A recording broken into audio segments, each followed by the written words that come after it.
नमस्कार एंड जय हिंद। और आज हम लेके आए राष्ट्रपति का नेक्स्ट अनुच्छेद। ठीक है, पिछली बार हमने अनुच्छेद 61 तक आपको बता दिया था, यानी कि महाभियोग बता दिया था। ठीक है, महाभियोग हमने आपको बताया था कि जो महाभियोग राष्ट्रपति पे चलाया जाएगा, ठीक है, और वो कहाँ कहाँ चलाया जा सकता है, और तो आपका लोकसभा या राज्यसभा दोनों से किसी में भी पारित करा सकते हो आप। हमने दो शब्द आपको बताए थे, उसमें आपका पहला शब्द था कि प्रस्तावित करना होगा हमें, यानी कि प्रस्ताव लेके आना पड़ेगा। क्या करना पड़ेगा? प्रस्ताव। और फिर पारित कराना होता है। क्या कराना होता है? पारित। प्रस्ताव के लिए कम से कम 1/4 सदस्य चाहिए हमें, और पारित के लिए 2/3 चाहिए। ठीक है, और किसी में पास हो जाएगा उसके बाद उसको पारित करा देते हैं और उसमें महाभियोग चल जाता है। ठीक है, किन किन कंडीशनों पर महाभियोग चलता है, तो उसके लिए हमने आपको बताया था कि या तो वो किसी दूसरे राष्ट्र के प्रभाव में आ जाए, या फिर क्या करें, कानून की जो व्यवस्था है, संविधान की जो व्यवस्था है उस पर क्या करे, अमल नहीं करे, या फिर क्या करे, मंत्रिमंडल जो है उस पर क्या नहीं करे, बताओ, मंत्रिमंडल का कहना ना माने। तो इन कंडीशन में महाभियोग चलाया जा सकता है। तो ये चीज़ हम बता चुके हैं, 55, 56 सारी चीज़ हमने आपको बता दी है। ठीक है, और आज हम लोग जो स्टार्ट करने वाले हैं वो है राष्ट्रपति की शक्तियाँ, यानी समान शक्तियाँ। एक तो इस पर अलग से होती है जिसे हम वीटो पावर कहते हैं। ठीक है, अब क्या आपातकालीन ये सब व्यवस्था इसी के पास होती हैं, बट समान जो होती हैं जिन्हें हम लोग शक्तियाँ कहते हैं, समान शक्तियाँ कौन कौन सी होती हैं, तो उसकी हम लोग बात करने वाले हैं आज। ठीक है, चलिए तो आज हम स्टार्ट करते हैं। पहला क्या है, देखिए पहली समान शक्ति कौन सी है, तो पहली समान शक्ति है ये कार्यपालिका। पहली समान शक्ति कौन है? कार्यपालिका। आपको बता चुके हैं ये एक समान शक्ति है कार्यपालिका की, और कार्यपालिका में क्या क्या कर सकता है। ठीक है, क्या क्या जरूरत पड़ जाएगी इसको, उसकी हम लोग बात कर लेते हैं। तो देखिए कार्यपालिका में ध्यान रखना क्या इसका रोल रहता है। वैसे तो औपचारिक रूप से कार्यपालिका का अधिकारी होता है, और जो वास्तविक रूप से होता है वो क्या होता है आपका, तो ध्यान रखना कि प्रधानमंत्री होगा। तो कार्यपालिका में इसका क्या क्या वर्क रहता है, ये क्या कर सकता है। ठीक है, तो ध्यान रखना कोई भी अगर नियुक्ति होती है तो वो कौन करेगा? राष्ट्रपति करेगा। ध्यान रखना सारे काम जो यहाँ पर है वो कौन करने वाला है? राष्ट्रपति, चाहे औपचारिक रूप से करे चाहे अनौपचारिक रूप से करे। ठीक है, तो जितने प्रकार की नियुक्तियाँ होती हैं, क्या होती हैं? नियुक्तियाँ होती हैं, उनको कौन करेगा? नियुक्ति राष्ट्रपति करेगा। ध्यान रखना। ठीक है, कार्यपालिका में जो नियुक्ति होंगी कौन कौन करेगा? राष्ट्रपति करेगा। ठीक है, और क्या करेगा? तो हस्ताक्षर। कार्यपालिका के लिए जिसकी भी नियुक्ति होगी या कोई भी विधेयक आएगा तो उस पर हस्ताक्षर कौन करेगा?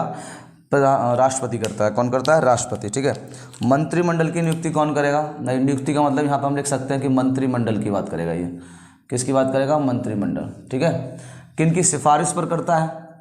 तो सिफारिश की अगर बात करें तो सिफारिश की बात करें कौन करेगा? तो प्रधानमंत्री करता है। कौन करता है? प्रधानमंत्री बताता जाता है, और जो राष्ट्रपति है वो क्या करता जाता है? नियुक्ति करता जाता है। ये आपको ध्यान रखना है। ठीक है, शपथ, जो शपथ दिलाते हैं कार्यपालिका में, शपथ की बात करेगा तो शपथ कौन दिलाएगा? तो शपथ दिलाने का कार्य किसका रहता है? राष्ट्रपति का। और इसका जो पावर रहती है वो एक समान आपकी क्या शक्ति है कार्यपालिका के तहत, इसका कर्तव्य रहता है कि क्या क्या कर सकता है कार्यपालिका में राष्ट्रपति। तो ये आपको बात समझ में आ रही होगी। ठीक है, तो शपथ भी दिलाएगा, ये इसी का काम होता है। कार्यपालिका के सदस्य होंगे, जो कार्यपालिका के सदस्य बनेंगे उनको शपथ दिलाएगा राष्ट्रपति। इस बात की चर्चा मिलती है वो कहाँ मिलती है? तो चर्चा जो मिलती है आप ध्यान रखेंगे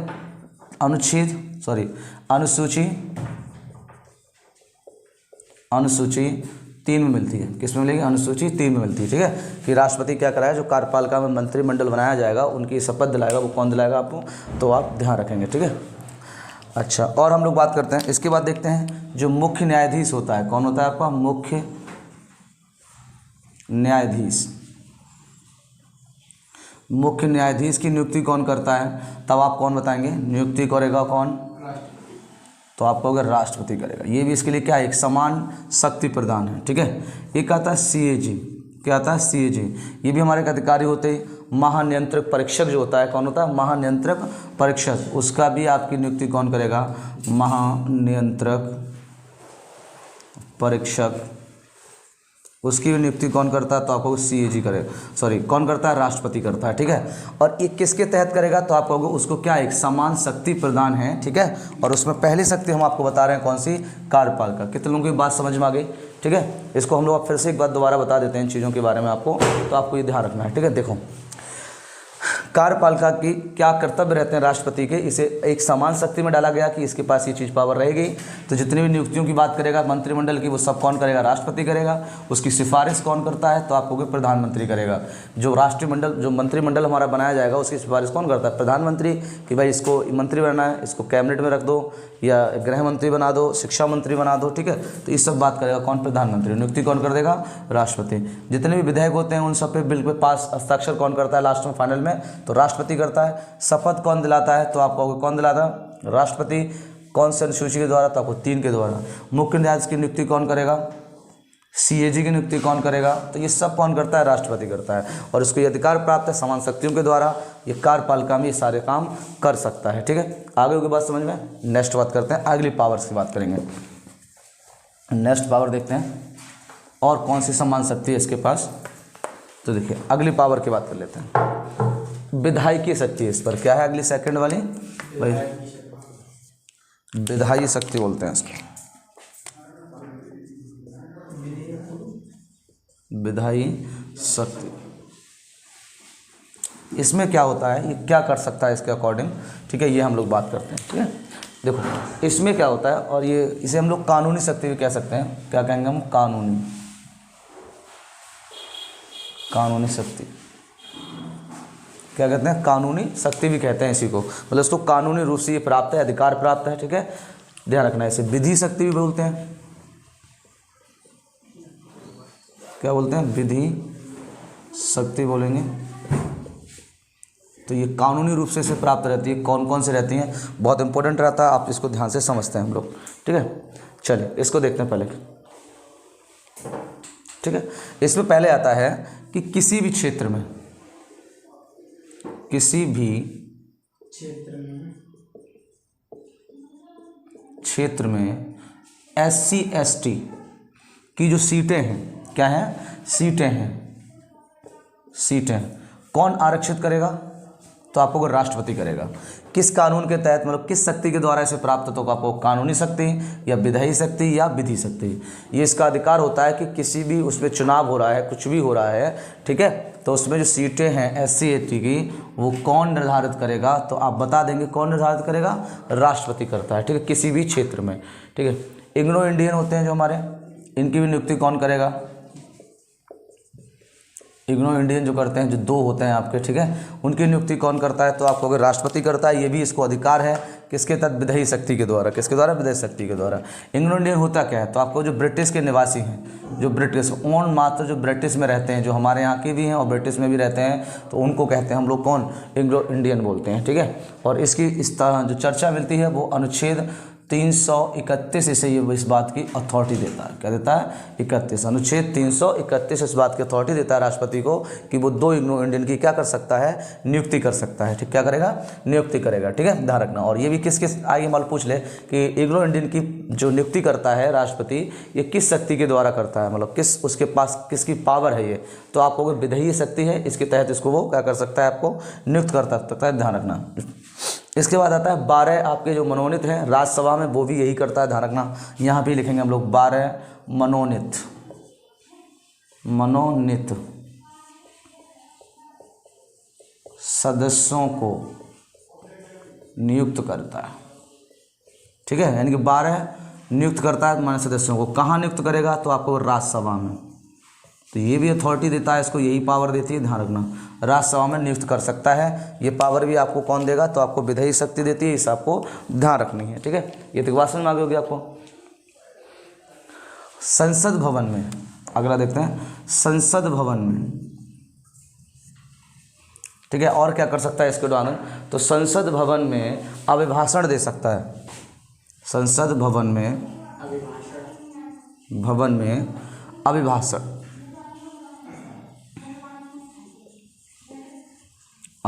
दे सकता है। क्या दे सकता है, संसद भवन में अभिभाषण दे सकता है। इस बात की अथॉरिटी इसको कौन दे रखा है, तो विधायिक शक्तियां देती हैं, ये ध्यान रखना कि राष्ट्रपति क्या देगा, संसद में अभिभाषण दे सकता है, ठीक है। इस अभिभाषण का निर्धारित जो करता है, निर्धारण करेगा, वो कौन करेगा, निर्धारण करेगा, तो आप ध्यान रखना जो आपका लोकसभा अध्यक्ष होता है वो करता है, लोकसभा अध्यक्ष। ठीक है, ये बात समझ में आ रही होगी आपको ना। तो ये दे सकता है अभिभाषण, इसका अधिकार है। और इसको कौन सी शक्ति प्रदान है, तो विधेयी शक्ति के अनुसार ये अभिभाषण दे सकता है। ठीक है, नेक्स्ट बात करते हैं और क्या कर सकता है अभिभाषण देने के अलावा। 12 को नियुक्त कर सकता है। तो आप ध्यान रखना, विधेयक पर हस्ताक्षर करता है। कोई भी अगर विधेयक पारित होता है तो उस पर हस्ताक्षर करेगा, ये भी इस पर पावर है इसके लिए। ठीक है, हस्ताक्षर कोई भी विधेयक, चाहे धन विधेयक हो चाहे साधारण विधेयक हो, आप इन सब की आगे विधेयकों की हम चर्चा करेंगे, आपको अलग से पढ़ाएंगे इन चीज़ों को, तो आप बिल्कुल ध्यान समझेंगे। ठीक है, तो विधेयक की क्या कर सकता है, हस्ताक्षर करेगा। ये भी इसे अथॉरिटी दे रखी है, कौन, कानूनी द्वारा। ठीक है, किसी भी विधेयक पर हस्ताक्षर करने का अधिकार जो है राष्ट्रपति को, वो किस शक्ति के द्वारा होता है, तो आपको विधेयी शक्ति के द्वारा होता है। ठीक है, ध्यान रखना। ये 12 को नियुक्त करता है, इसके अनुच्छेद हम लोग लिख लेते हैं अगर पूछेगा आपसे। तो 12 को जो नियुक्त कर सकता है वो अनुच्छेद 80 के द्वारा करेगा, अनुच्छेद 80 के द्वारा। ध्यान रखना, आप अभिभाषण की बात करेगा कि अभिभाषण देता है कौन सा अनुच्छेद में है, लिखे थे तो देखो 86 से 87 में है, 86 से 87 अनुच्छेद में है। ठीक है, और विधेयक पर हस्ताक्षर करेगा, ये कौन से में है, तो आपको 111 में है। अनुच्छेद कौन से में है, 111 में है। ठीक है, ध्यान रखना ये। और लास्ट आपका रहता है कि संयुक्त अधिवेशन बुला सकता है। ये क्या कर सकता है, संयुक्त अधिवेशन, संयुक्त अधिवेशन बुला सकता है। ये इसके लिए राष्ट्रपति को क्या है, अथॉरिटी है। अधिवेशन, संयुक्त अधिवेशन की बात समझते हैं क्या होता है। तो जहां पर लोकसभा और राज्यसभा, किसको, लोकसभा और राज्यसभा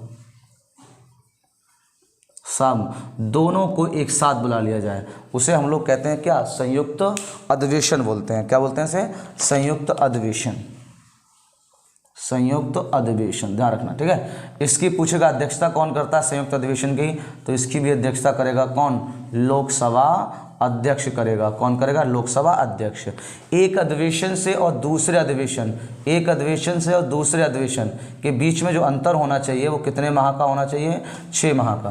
कि अगर एक अधिवेशन बुला लिया गया है उसके बाद दूसरा अधिवेशन बुलाना है तो उनके दोनों के बीच में जो अंतर रहेगा वो कौन रहेगा, 6 माह का रहेगा। ठीक है, ध्यान रखना। बाकी अधिवेशन के बारे में अलग से हम डिटेल बताएंगे। जैसे अधिवेशन बुलाया जाता है तो कितना गण पूर्ति होनी चाहिए, है ना। गण पूर्ति का मतलब क्या होता है, तो 1/10, जैसे मान लो दोनों हैं, दो समझो, यहीं पे थोड़ा सी समझा देते हैं आपको। मान लो ये हमारा अधिवेशन की हम लोग बात कर रहे हैं, हमारा संसद है, ये पूरा कौन है, हमारा संसद है। ठीक है, ध्यान रखना। इसमें हमारा कौन है, लोकसभा है और कौन है, राज्यसभा है। लोकसभा है, कौन है, राज्यसभा है। ठीक है, अब हम दोनों का अधिवेशन बुलाना चाहते हैं, क्या करना चाह रहे हैं, अधिवेशन। तो संयुक्त रूप से है, किनको अथॉरिटी है, राष्ट्रपति को है। किस शक्ति के द्वारा आप बुला सकते हो राष्ट्रपति अधिवेशन, तो आपको कोई विधेयी शक्ति द्वारा, अभी हमने आपको समझाया था। तो ये संयुक्त बैठक मान लो आ गई है ना, यहाँ पर कौन अध्यक्षता करेगा कि, तो आपको कोई लोकसभा का अध्यक्ष करेगा। कौन करेगा, लोकसभा का अध्यक्ष। लेकिन तब तक ये अधिवेशन नहीं माना जाता है जब तक इसमें क्या ना हो जाए, गणपूर्ति ना हो जाए। क्या ना हो जाए, गणपूर्ति। अब आपके दिमाग में आता है गणपूर्ति क्या है, तो गणपूर्ति का मतलब होता है, जैसे मान लो इसमें हमारे कितने हैं, 245 सदस्य हैं, इसमें कितने हैं आपके, 250 हैं। तो दोनों मिलाकर लगभग कितने हो गए, ये 495 है ना। तो ये कहा गया है गणपूर्ति के लिए कम से कम 1/10 भाग व्यक्ति संयुक्त अधिवेशन में होने चाहिए, होना अनिवार्य है। तो इसी को हम लोग कहते हैं गणपूर्ति। अगर 1/10 भाग मान लो व्यक्ति इसमें आ गए तो ये गणपूर्ति पूरी हो गई और आपका अधिवेशन क्या कर दिया जाएगा, प्रारंभ कर दिया जाएगा। सही है। और अगर मान लो 1/10 व्यक्ति आते नहीं हैं, उसमें क्या नहीं होते हैं, नहीं होते हैं, तो उस संयुक्त अधिवेशन को क्या मान लिया जाता है, कैंसिल मान लिया जाता है। जैसे मान लो समझते हैं, थोड़ा और समझते हैं, आपको समझ नहीं आ रही बात। 495 मान लो, अब 495 का अगर हम 10 निकालें तो कितना लगभग आ जाएगा भाई, 9.5, 49 है ना, 49.5, तो लगभग मान लो 50 व्यक्ति मान लो। तो अगर हमें अधिवेशन को सार्थक बनाना है तो कम से कम हमें संयुक्त अधिवेशन में कितने व्यक्ति चाहिए, 50। और अगर 50 व्यक्ति उसमें हैं तो यही माना जाता है गणपूर्ति हो गई। सही है, इसी को हम लोग क्या कहते हैं, गणपूर्ति। और अगर गणपूर्ति नहीं होती है तो इसको क्या मान लिया जाता है, फिर कैंसिल मान लिया जाएगा, कोई भी अधिवेशन आगे नहीं चलेगा। और इसको ये कैंसिल कौन कर सकता है, तो आपको अगर राष्ट्रपति के पास अधिकार है, ये चीज़ आपको समझ में आ गई होगी, कोई दिक्कत यहाँ तक। ठीक है, तो ये आपका राष्ट्र संयुक्त अधिवेशन कर सकता है। ये सारी की सारी से अथॉरिटी दे रखी हैं किस शक्ति के द्वारा? विधायी शक्ति के द्वारा। तो एक बार रिपीट कर लेते हैं, बात समझ लेते हैं। किसी भी क्षेत्र में एससी और एसटी की सीटों को क्या कर सकता है? ये निर्धारण करेगा कि कहाँ पर कौन सी सीट निर्धारित की जाएगी। ये अथॉरिटी है इसको विधायी शक्ति के द्वारा या विधि शक्ति के द्वारा। एंग्लो इंडियन को नियुक्त कर सकता है अनुच्छेद 331 के तहत, ये आपको अथॉरिटी है, ये चीज़ आपको ध्यान रखनी है, ठीक है। 12 मनोनीत सदस्यों को नियुक्त कर सकता है राज्यसभा में, ठीक है। किस में करेगा? राज्यसभा में, अनुच्छेद 80 के तहत। संसद भवन का अभिभाषण दे सकता है 86 से 87 में। विधेयक पर हस्ताक्षर करेगा अनुच्छेद 111, ठीक है। और संयुक्त अधिवेशन बुला सकता है, लोकसभा अध्यक्ष का संयुक्त अधिवेशन एक साथ बुला सकता है। उसमें गणपूर्ति होती है। गणपूर्ति क्या होती है? तो आपको 1/10 भाग कम से कम व्यक्ति दोनों के होने चाहिए, यानी कि कम से कम 50 लोग जो हैं, 50 सदस्य हैं संसद के, वो इसमें शामिल होने चाहिए। तो इसे कहते हैं गणपूर्ति। और अगर गणपूर्ति नहीं हो पाती है तो अधिवेशन को क्या मान लिया जाता है? कैंसिल मान लिया जाता है। क्या मान लिया जाता है? कैंसिल। और कैंसिल करने का जो अधिकार है वो किसके पास है? राष्ट्रपति के पास है, यानी कि प्रेसिडेंट के पास है, ठीक है। ध्यान रखना, ये चीज़ें आपको बिल्कुल क्लियर हो गई होंगी, एक एक वर्ड आपको समझ में आ गया होगा। तो ये राष्ट्रपति की विधायी शक्ति है जिसके तहत ये कार्य कर सकता है। इसके पास ये क्या है? पावर है, ठीक है। तो यहाँ तक बात समझ में आ गई होगी आपको। चलो हम नेक्स्ट बात करते हैं, अगली पावर की बात करते हैं कि राष्ट्रपति के पास अगली और कौन सी पावर होती है, ठीक है। देखिए समझिए ध्यान से इसको।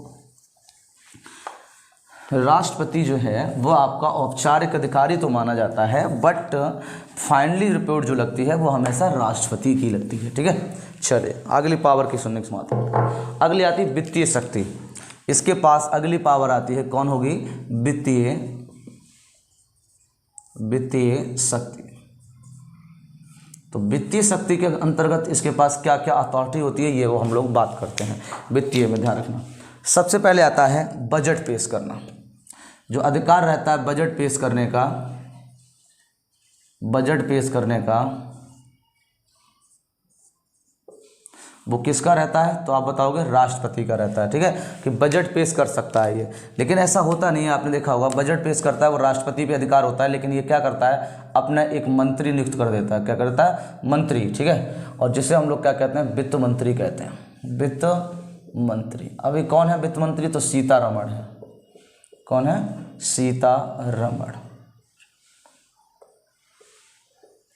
सीतारमण है आपकी वित्त मंत्री, ठीक है। लेकिन ये अधिकार वैसे है किसके पास? राष्ट्रपति के पास है कि बजट पेश करना है उसी को, लेकिन वो अपने एक मंत्री नियुक्त कर देता है। तो ये आपको ध्यान रखना है, ठीक है।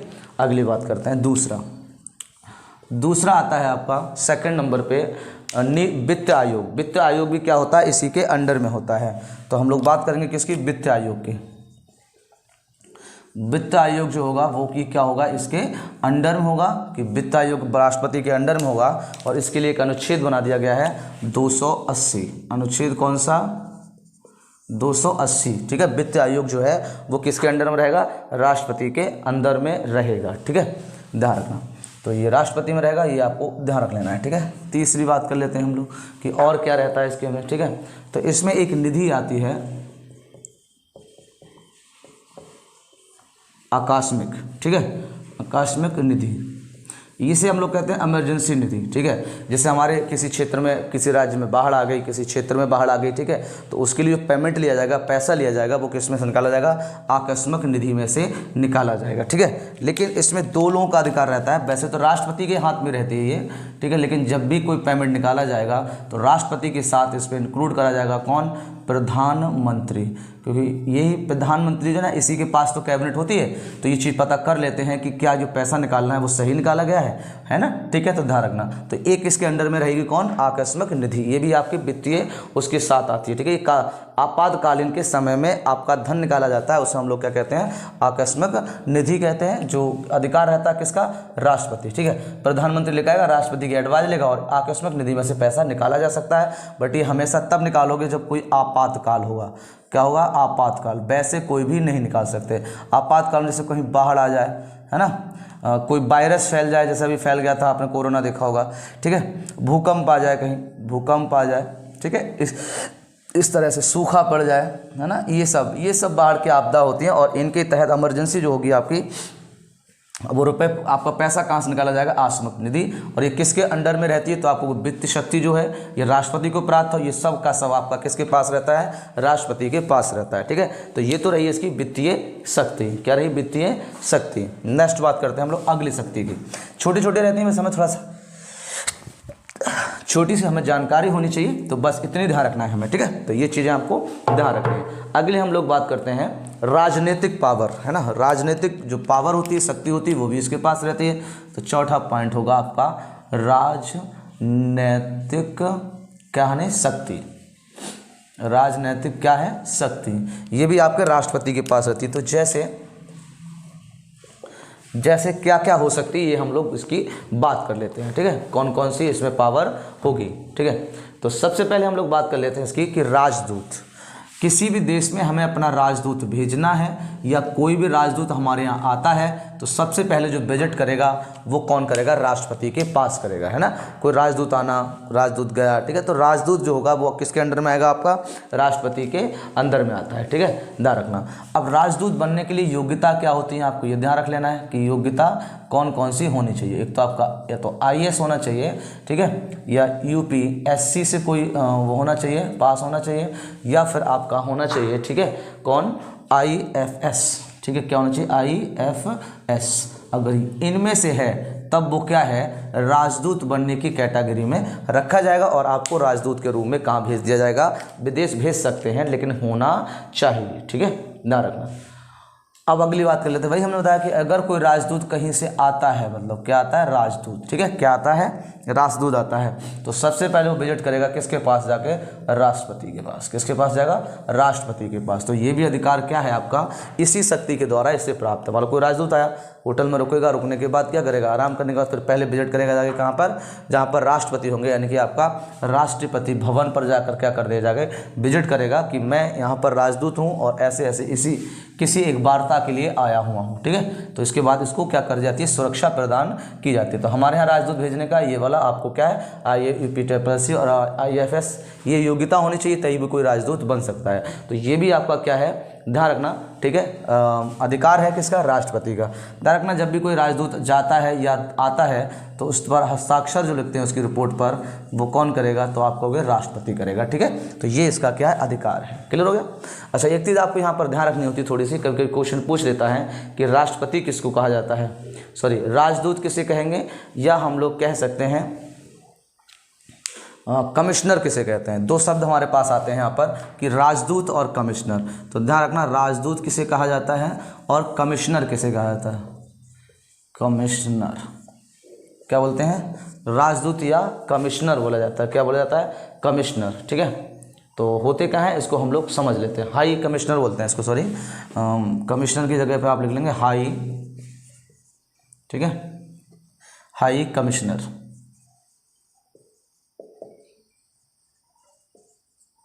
High commissioner. देखो इनमें से आपको पहचानना है कि राजदूत क्या बोलेंगे, हाई कमिश्नर, दोनों आते हैं, विदेश से दोनों आएंगे, योग्यताएं भी दोनों सेम रहेंगे, बट अपने वर्ड अलग हो जाते हैं। तो कमिश्नर किनको बोलते हैं या राजदूत किसको बोलते हैं, ठीक है, इसको ध्यान रखना होगा, ठीक है। चलिए समझते हैं इसको। देखिए, राजदूत उस व्यक्ति को बोला जाता है जो कभी भी कोई देश है वो ब्रिटिश के अधिकार में ना रहा हो, ब्रिटेन है ना, ब्रिटेन का गुलाम ना रहा हो, ठीक है। अगर वहाँ से कोई हमारे पास उनका कोई व्यक्ति आता है राजदूत के रूप में या दूत के रूप में, तो उसको हम लोग क्या बोलते हैं, राजदूत बोलते हैं, ठीक है।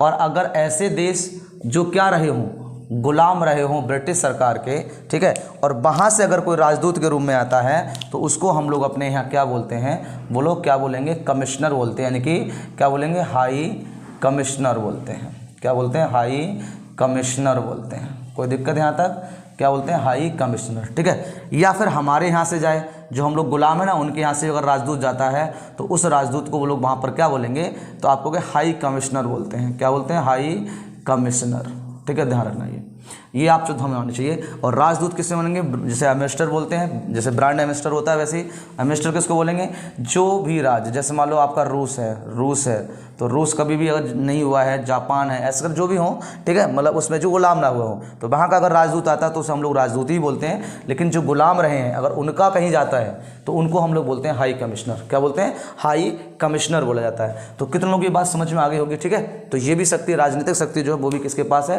राष्ट्रपति के पास है। तो ये चीज़ समझ में आ गई होंगी। अगली रहती है आपकी एक सैन्य शक्ति, इसके पास और रहती है।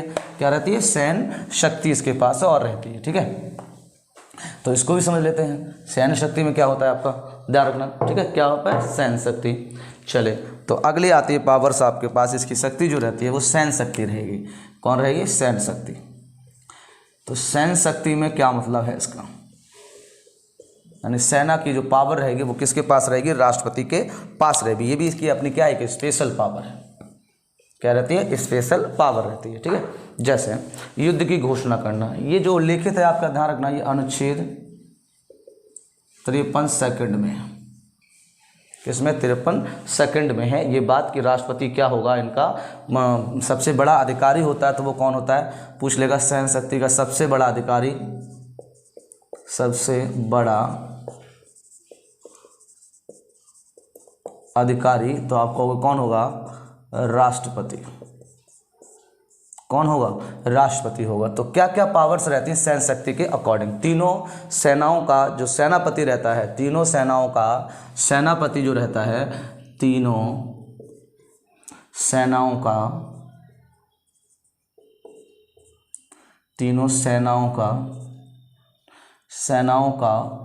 सेनापति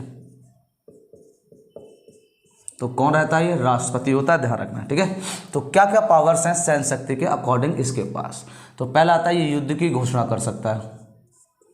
युद्ध की क्या कर सकता है? घोषणा कर सकता है। युद्ध को रुकवा सकता है। युद्ध को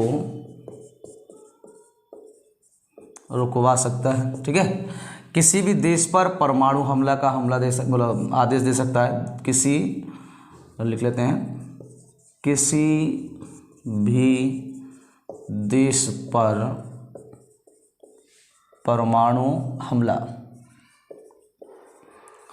का आदेश दे सकता है। आदेश, किसी भी देश पर परमाणु हमला का क्या दे सकता है? आदेश दे सकता है। ठीक है, ध्यान रखना। लेकिन आदेश देने से पहले इसे एकदम नहीं कि सारी तो इसी के पास रहेगी, तो इसको हस्ताक्षर करने पड़ते हैं, एडवाइस लेनी पड़ती है। तो उसमें कौन कौन इंक्लूड हो जाएगा? ठीक है, अगर परमाणु हमला किसी पर आदेश देना किसी देश के लिए, तो वो कौन होगा? तो उसमें पहले तो आ गया राष्ट्रपति। तो राष्ट्रपति अपनी सहमति देगा, हस्ताक्षर करेगा। फिर आता है CDS। अभी बताएंगे CDS क्या है। एक अलग से विभाग बनाया गया है उसके ऊपर, उसकी भी सलाह लेगा। फिर सुरक्षा, यानी कि रक्षा मंत्री कह सकते हैं हम लोग यहाँ पे, रक्षा मंत्री से क्या लेगा? सलाह लेगा। उसके बाद एडवाइस लेगा किन? प्रधानमंत्री। ठीक है, ध्यान रखना, इनसे भी एडवाइस लेनी पड़ेगी इसे। ऐसा नहीं कि एक बार में लिया और किसी भी जाकर बम डाल दिया। ठीक है, उन्हें पता होना चाहिए। ठीक है, और उसमें जो भी सेना वर्क करेगी उसके अध्यक्ष से, जैसे मान लो सेना की हम बात कर लें, तो सेना अध्यक्ष से भी क्या करेगा? वो एक बार विचार करेगा।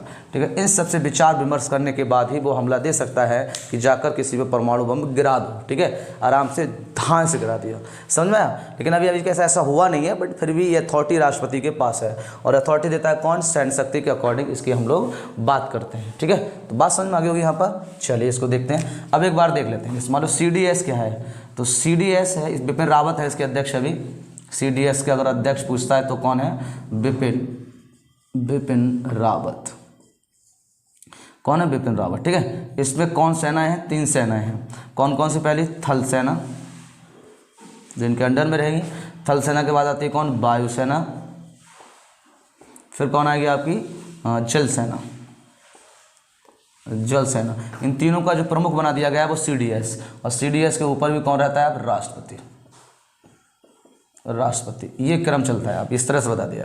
ठीक है, यानी कि इन तीनों में कोई प्रॉब्लम आ जाती है तो सबसे पहले सूचित कर देंगे किसको?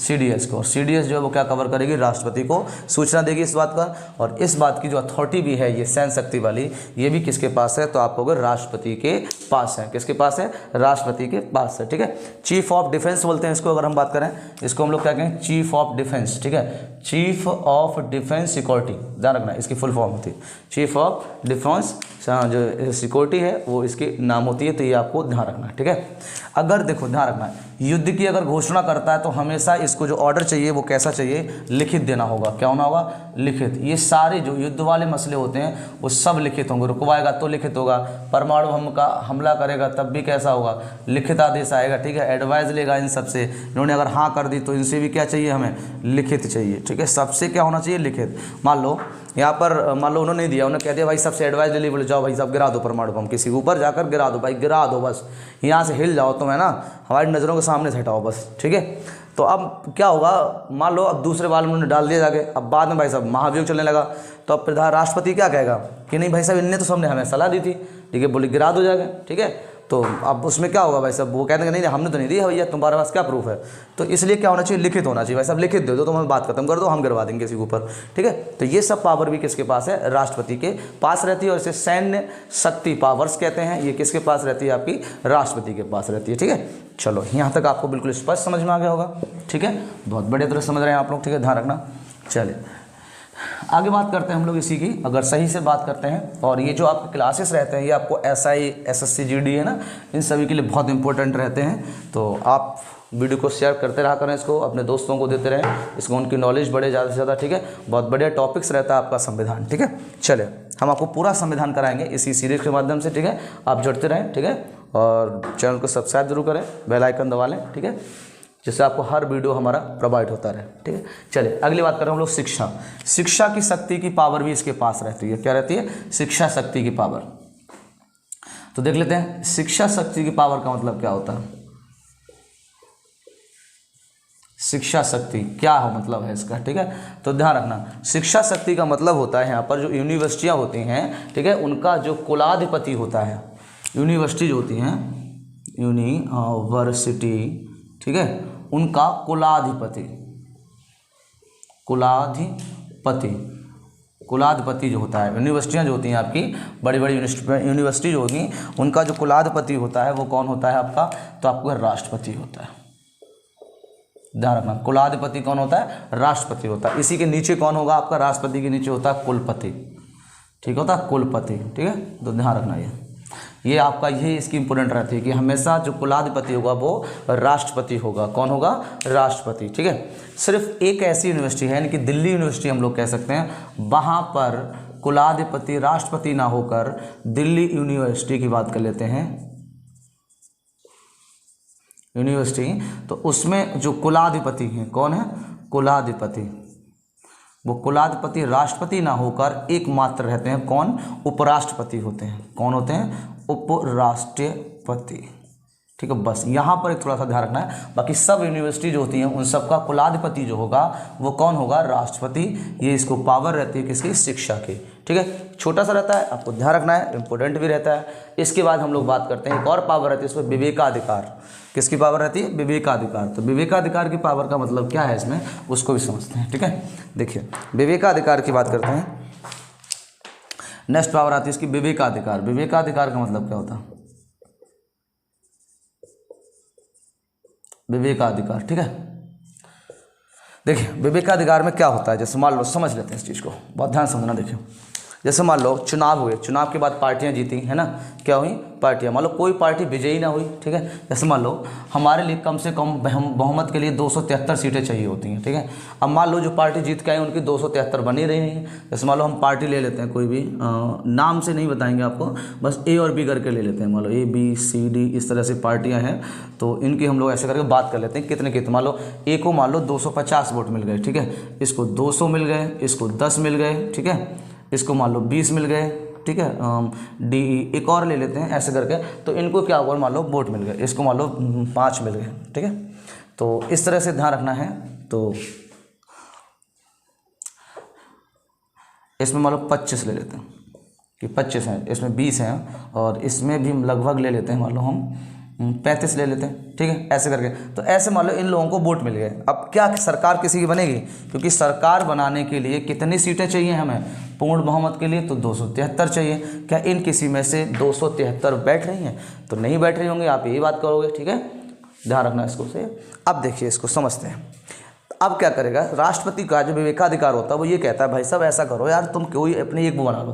क्या बना लो, मान लो इसने क्या करा, B को बना दिया। राष्ट्रपति ने कहा भाई साहब जाओ, हमने तुम्हें क्या चुन दिया है, आपका PM चुन दिया, मान लो PM चुन दिया, ठीक है, और हम आपको कितने दिन का, 30 दिन का समय देते हैं कि आप पूर्ण बहुमत करके दिखाओ। क्या करके दिखाओ, पूर्ण बहुमत करके दिखाओ। समझना ध्यान से, ये क्या इसका विवेकाधिकार है। इसने मान लो इससे बोल दिया कि आपको भाई साहब हमने PM बना दिया है, एक व्यक्ति किसी को PM बना देगा और बोले हम आपको 30 दिन देते हैं, हमें क्या करके दिखाओ, पूर्ण बहुमत करके दिखाओ। अब मान लो 30 दिन में पूर्ण बहुमत नहीं कर पाता है तो फिर वो अगले किसी को आदेश देगा, बोले भाई साहब तुम बना लो अपने, ठीक है, लेकिन हम तुम्हें भी क्या करेंगे 30 दिन का आदेश देंगे, क्या देंगे 30 दिन का टाइम देंगे। अगर अपने पूर्ण बहुमत बना लो किसी से भी यहाँ पर, ठीक है, तो वो किसी से भी ये बात कह सकता है, बट 30 दिन का ये समय देता है कि आप पूर्ण बहुमत हमें प्राप्त करके दिखाओ, ठीक है। तो इसी को हम लोग कहते हैं क्या, विवेकाधिकार बोलते हैं या त्रिशंकु लोक समा बोलते हैं, इसी को बोलते हैं हम लोग, ठीक है, ध्यान रखना इस चीज़। तो 273 पूरा कर लेगा तो उसकी सरकार बन जाएगी, जो पूरा नहीं कर पाएगा तो उसकी नहीं बनेगी, ठीक है। तो इसी को राष्ट्रपति का क्या बोलते हैं, विवेकाधिकार बोला जाता है। तो यहाँ तक बात समझ में आ गई आप लोगों को, ठीक है, ये विवेकाधिकार हो गया आपका, ठीक है, ध्यान रखना। अब एक आता है विशेषाधिकार, ये बहुत इंपॉर्टेंट रहता है, बहुत पूछा जाता है ये तो बहुत ज़्यादा ध्यान रखना। विशेषाधिकार, ये विशेषाधिकार जो है वो बहुत इंपॉर्टेंट रहता है राष्ट्रपति का। विशेषाधिकार सबसे खतरनाक अधिकार है। तो क्या है ये विवेकाधिकार, इसको हम लोग समझ लेते हैं, ठीक है।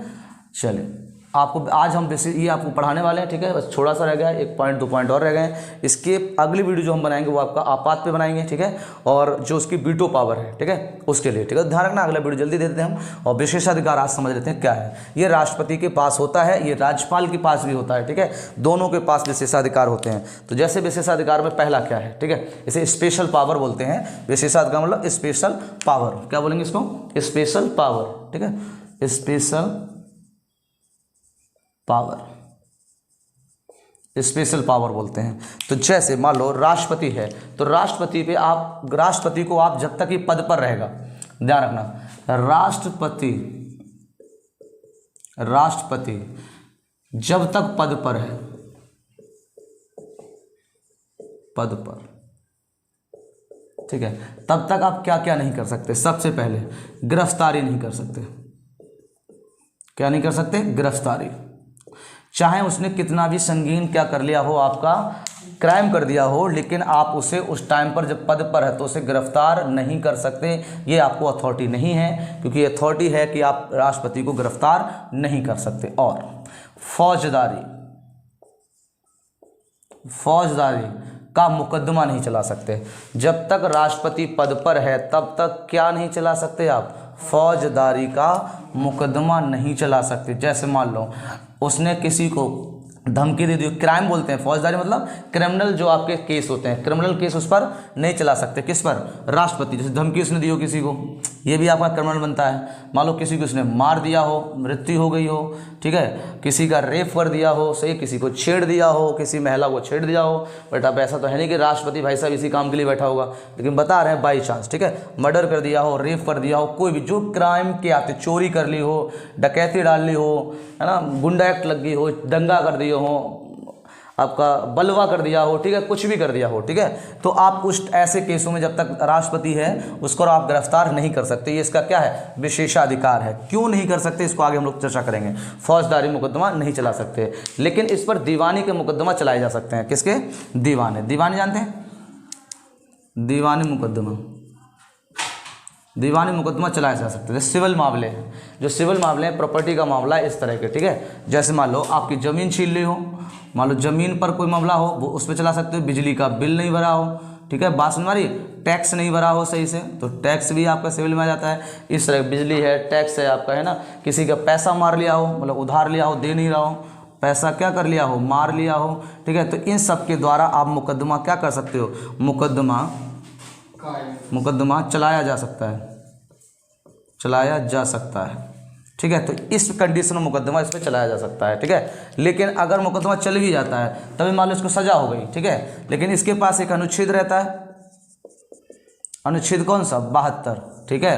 अनुच्छेद 72 के तहत इसके अंदर क्या है, क्षमादान है। आगे जाके हम लोग पढ़ेंगे क्या है, क्षमादान है। ये साफ साफ भाई साहब लिखेगा कि मैं राष्ट्रपति अनुच्छेद 72 के तहत अपने सारे क्राइम माफ़ करता हूँ, ठीक है, फ्री हो गया, समझ में। तो इसको मुकदमा चलाने का कोई फायदा ही नहीं है। वो अब मान लो सजा दे दी, मतलब 10 साल की दे दी, 15 साल की दे दी, भाई वो राष्ट्रपति पद पर है तो उसे आप हटा तो सकते नहीं हो, ठीक है। तो वो अनुच्छेद 72 का प्रयोग करके एक लेटर लिखेगा और कहेगा मैं राष्ट्रपति अपनी क्षमा क्या करता हूँ, पूर्ण रूप से समाप्त करता हूँ, कैंसिल कर सकता हूँ। इसके पास ये वीटो पावर भी रहती है, ठीक है, तो इसलिए इसका कोई फायदा नहीं होता है, ठीक है। ऐसे राज्यपाल पर रहता है 161 के तहत, वो अपनी सारी सजाएं माफ़ कर सकता है, ठीक है। तो ये इनके तहत इसमें आ जाता है। इनको ये विशेषाधिकार कहते हैं। क्या कहते हैं, विशेषाधिकार। आगे होगी भी बात समझ में है, ठीक है। तो राष्ट्रपति पे फौजदारी का मुकदमा नहीं चलाया जा सकता है, दीवानी मुकदमा आप चला सकते हो, यानी सिविल मामले में मुकदमा चला सकते हो, लेकिन उसका भी कोई फायदा नहीं होगा। मान लो उसको सजा हो भी गई, ठीक है, तो आपको अनुच्छेद 72 के तहत अपने आप को क्षमादान प्राप्ति कर लेगा और बस फ्री हो जाएगा। लेकिन अगर जैसे ही मतलब कोई क्राइम करा और जब पद से बाहर चला गया, उसके बाद उसको सजा भी हो सकती है और उस पर मुकदमा भी चलाए जा सकते हैं, लेकिन 5 साल तक जब तक वो पद पर है तब तक ऐसे काम नहीं हो सकते हैं। आप गिरफ्तारी नहीं कर सकते, फौजदारी का मुकदमा नहीं लगा सकते, दीवानी मुकदमा चला सकते हो, लेकिन अगर मान लो सजा हो भी जाती है तो वो अनुच्छेद 72 का प्रयोग कर लेगा। तो सारे के सारे समाधान क्या है, अनुच्छेद 72 में है। आपको पूरा अनुच्छेद 72 हम पढ़ाएंगे तो वहाँ पे आपको सारा समझ में आ जाएगा, ठीक है। तो बोलो यहाँ तक बात आपको समझ में आ गई होगी। ये इसका क्या रहता है, विवेक का अधिकार रहता है, ठीक है। अगले वीडियो में हम लोग मिलेंगे अनुच्छेद 72 के साथ क्षमादान। 5 प्रकार का क्षमादान होता है राष्ट्रपति के पास, कौन कौन सा होता है, ठीक है। उसी के साथ हम लोग मिलेंगे आपातकाल राष्ट्रीय के साथ मिलेंगे, ठीक है। और फिर उसके बाद आपका राष्ट्रपति क्या हो जाएगा, समाप्त हो जाएगा, ठीक है। आज के लिए हम इतना रखेंगे, ठीक है। धन्यवाद एंड जय हिंद।